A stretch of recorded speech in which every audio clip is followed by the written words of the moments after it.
Hello friends, welcome to our YouTube channel. अगर आपने अभी तक चैनल को सब्सक्राइब नहीं किया है तो इसे सब्सक्राइब कर ले और बेल आइकन प्रेस कर दे ताकि आपको हमारे वीडियोस की अपडेट मिलती रहे।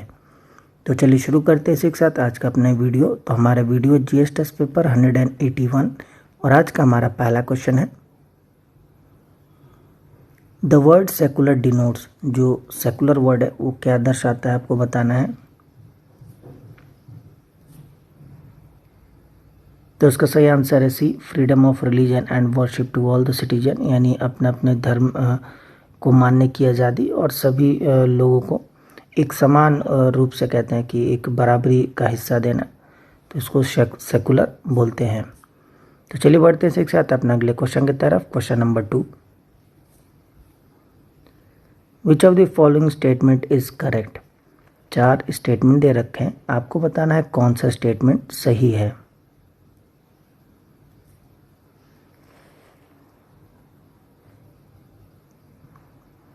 तो इसका सही आंसर है D, rights are privilege of a few citizens against the many.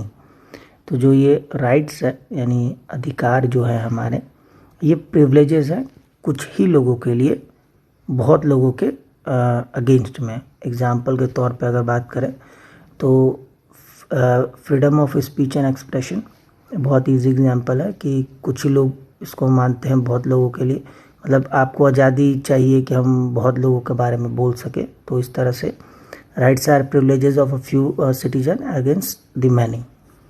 तो चलिए इसी के साथ बढ़ते हैं अपने अगले क्वेश्चन की तरफ। क्वेश्चन नंबर 2,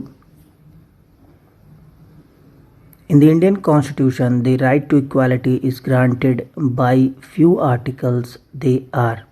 तो हमारे भारतीय संविधान में जो बराबरी का अधिकार है, राइट टू इक्वालिटी, ये कुछ ही आर्टिकल्स में दे रखे हैं। आपको बताना है वो कौन कौन से आर्टिकल्स है।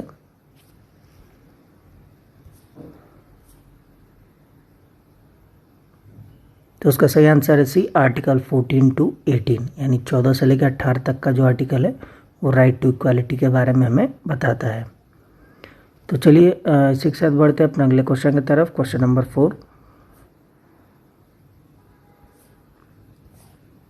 One of the implications of equality in society is the absence of.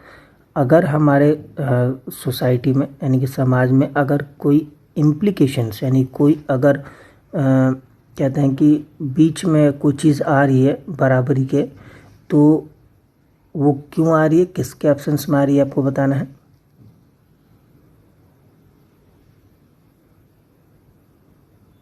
तो उसका सही आंसर है ए, प्रिविलेजेस। जैसा कि मैंने सेकंड क्वेश्चन में आपको बताया था कि rights are privileges of a few citizen and against the many, तो इसलिए ये इसका इम्प्लीकेशंस है क्वालिटी के ऊपर।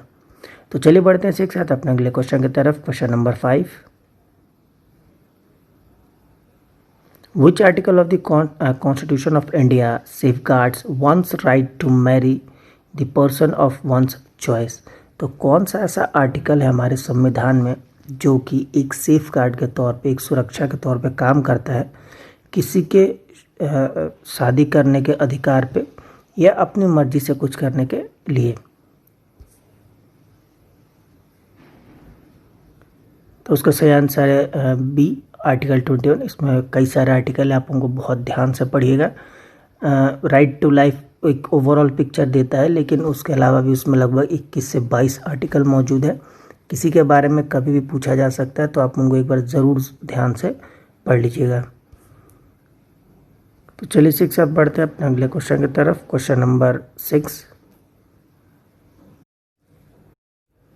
तो क्वेश्चन नंबर 6 है, विच one of the following reflect the nicest appropriate relationship between the law and liberty. तो आपको बताना कौन सा सबसे अच्छा रिलेशनशिप बताता है लॉ और लिबर्टी के बारे में। तो उसका सही आंसर है B, if there are no laws there is no liberty, यानी अगर कानून नहीं होगा तो आपको किसी तरह की आज़ादी नहीं होगी। तो चलिए इसी के साथ बढ़ते हैं अपने अगले क्वेश्चन की तरफ। Question number 7, right to privacy is protected as an intrinsic part of right to life and personal liberty. Which of the following in the Constitution of India correctly and appropriately imply the above statement? तो ऊपर एक statement दे रखा है कि जो right to privacy है हमारा वो प्रोटेक्ट किया जाता है, क्योंकि हमारा आंतरिक भाग है राइट टू लाइफ और पर्सनल लिबर्टी का। तो इस स्टेटमेंट को नीचे सबसे अच्छा कौन सा जो दे रखा है ऑप्शन वो करेक्टली डिफाइन करता है, आपको बताना है। तो इसका सही आंसर है C, article 21 and the freedom guaranteed in part 3। तो जो आर्टिकल 21 है और जो पार्ट 3 है ये दोनों ही अच्छा डिफाइन करते हैं। तो चलिए बढ़ते हैं एक साथ अपना अगले क्वेश्चन की तरफ। Question number 8, in the context of polity which one of the following would you accept as the most appropriate definition of liberty. अगर पॉलिटी की बात करें तो नीचे दिए गए कौन सा ऑप्शन आप सबसे सही मानते हैं इसके डेफिनेशन के लिए।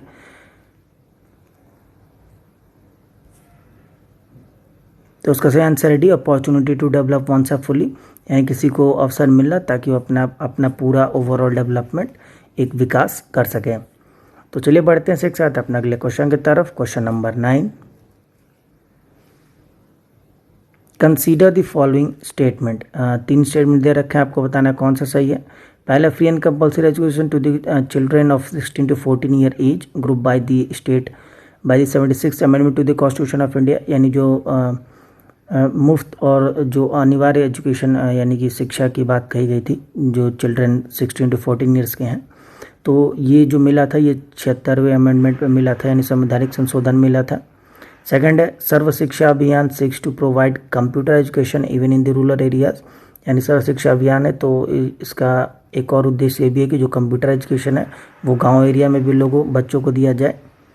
थर्ड है, education was included in the concurrent list by the 42nd amendment 1976 to the constitution of India, यानी जो हमारा शिक्षा है इसको 42वें संशोधन में जो कि 1976 में हुआ था तो उसमें इसको कंकरेंट लिस्ट में डाला गया था। तो आपको बताना इनमें से कौन सा स्टेटमेंट सही है।